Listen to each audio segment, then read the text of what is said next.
안녕하세요. 율렉입니다. 반갑습니다. 이번 시간에는 산술연산자에 대해서 알아보도록 할게요. 일단 여기 보이는 산술연산자, 덧셈, 뺄셈, 곱셈, 나눗셈을 의미하는데요. 이거는 제가 뭐 따로 설명할 내용은 없을 것 같아요. 보시면은 뭐 그쵸, 수학과 똑같죠. 그래서 특별하게 설명할 내용은 없고, 마찬가지로 대입연산자도 뭐 제가 설명할 내용은 아닌 것 같습니다. 이미 초등학교, 중학교, 고등학교 거치면서 수학 시간에 배웠던 내용과 똑같기 때문에 따로 설명할 내용은 없을 것 같고, 이 나머지 연산자를 좀 언급해야 될 부분이 있을 것 같아서 이것만 제가 따로 설명하도록 할게요. 연산자라고 하는 녀석을 사용하는 데 있어서 조금 신경 써야 될 부분이 있는데, 일단 이 부분입니다. 이 연산자가 두 개 이상이 한 번에 사용되고 있는데, 이럴 경우에 한 번에 연산되는 것이 아니라 이 연산이 먼저 연산되든 이 연산이 먼저 연산되든 이 연산자가 먼저 한쪽이 실행된 결과를 가지고 다시 연산하게 되죠. 그렇다면 이게 먼저 연산될까요? 이게 먼저 연산될까요? 예, 수학 시간에 배웠던 내용과 똑같습니다. 일단 덧셈보다는 곱셈 연산이 우선순위가 높아요. 그래서 이쪽부터 먼저 연산되겠죠. 그래서 뭐 아무 생각 없이 그냥 앞에서부터 연산하게 되면은 5가 되겠고, 그 결과를 가지고 곱하기 3 하면 15가 나오는데, 우선순위를 따져서 연산하게 되면은 얘가 6이 나오고, 그 결과를 가지고 3을 더하면 9가 되겠죠. 완전히 다른 연산이 되는 거예요. 만약에 이 우선순위라고 하는 것을 그대로 연산하기 원하지 않고 내가 이거 먼저 연산하고 싶었다 라고 하면은 소괄호를 이용해서 연산자 순서를 바꿀 수도 있습니다. 그래서 이렇게 소괄호를 이용해서 순서를 바꿀 수 있다는 거. 그렇다면은 내가 적절하게 소괄을 쓰게 되면은 우선순위를 꼭 기억하거나 거기에 이제 신경 쓰면서 뭐 연산식을 만들 필요는 없겠죠. 두 번째, 연산자라고 하는 것을 연산할 때는 자령이 같아야 돼요. 이렇게 다른 자령을 쓸 때는 오류가 나는 게 정상이지만, 오류가 안 난다면은 컴파일러 또는 번역기에 의해서 이쪽이 이쪽에 맞춰주든 이쪽이 이쪽에 맞춰주는 작업을 하게 되죠. 이미 전에 얘기했던 내용이기 때문에요. 특별하게 말하진 않겠습니다. 중요한 거는 손실되지 않도록 변화를 해주게 되는데, 여러분들이 이것을 연산한다고 합시다. 이때 어떻게 연산이 되냐면은 이 녀석이 정수니까 이 실수 형태로 바뀌겠죠. 그래서 0.0f가 붙는 거예요. 이거에 맞춰서 손실되지 않는 쪽으로. 그래서 계산하게 된 결과가 실수형으로 들어가겠죠. 만약에 f를 빼고 그냥 하게 되면은 더블형이 되죠. 똑같은 실수지만 실수라고 하는 avg 플롯이잖아요. 플롯형에 더블형이 들어가지 못하죠. 그럴 때는 이제 잘리는 일이 발생해서 데이터가 잘리는 것들을 내가 상관없다, 내가 책임질게 하면서 명시적으로 형 변화를 지시할 수는 있습니다. 그래서 앞에 플롯이라고 하는 걸 쓰게 되면은 결과물로 만들어진 더블이 플롯으로 잘려서 이 값에 이 변수에 들어갈 수가 있겠죠. 자, 요 정도 형식 변환이 이루어진다는 것을 염두에 두고, 그 다음에 연산 순위가 있다는 거, 그 정도는 여러분들 꼭 기억하시고요. 그 다음에 아까 말씀드렸던 것처럼 나머지 연산을 볼 필요가 있는데, 나머지 연산, 뭐가 나머지 연산일까요? 학교 다닐 때 이런 거 많이 봤죠? 7이라고 하는 것을 2로 나눠라. 그러면은 딱 떨어지는 게 아니잖아요.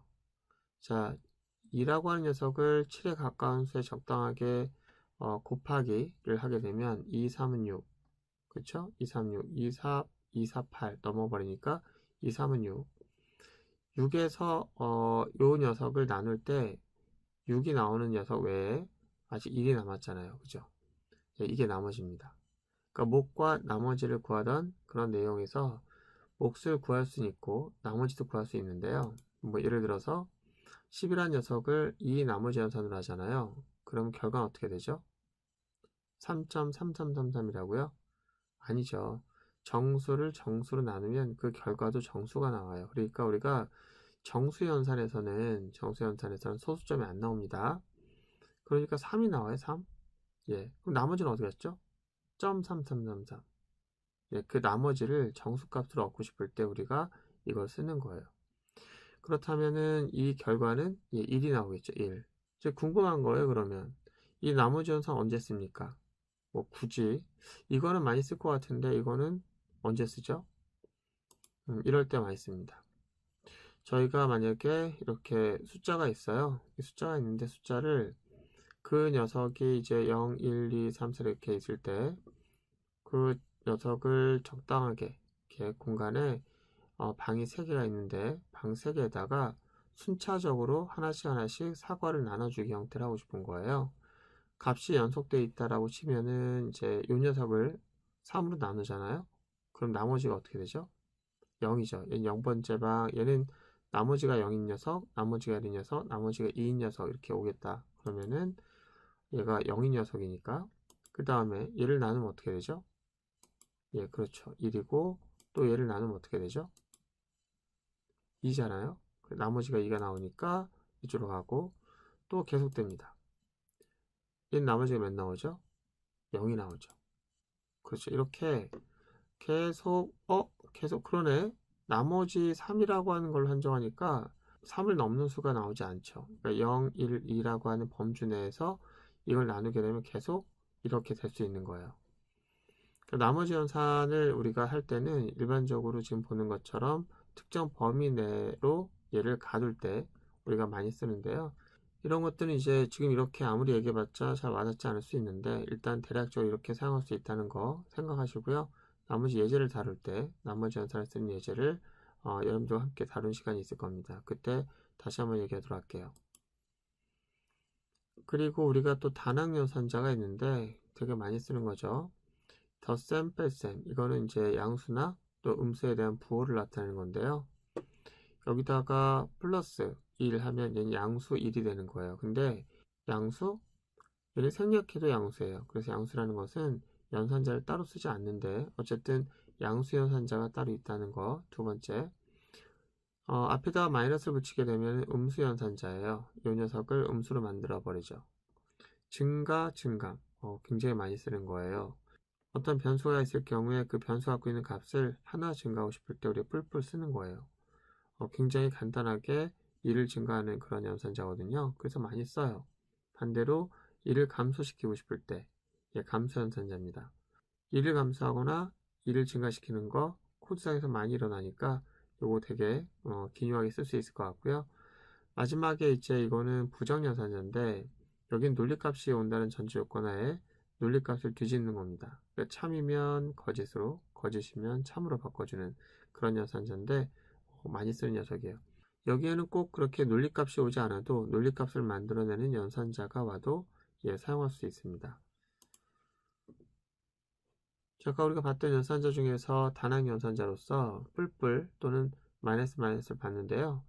근데 그 녀석은 사용할 때 좀 주의할 사항이 있어요. 그래서 그 녀석의 주의점을 하나 보고 넘어가도록 하겠습니다. 보시면은 이제 여기 i 뿔뿔 그러니까 i라고 하는 녀석이 이제 3이 대입되는데 i 뿔뿔하게 되면은 1이 증가가 되는 거예요. i 값이. 그래서 4가 되겠죠. 그래서 출력하면은 4가 나와요. 당연히 4가 나오겠죠. 그리고 뿔뿔합니다.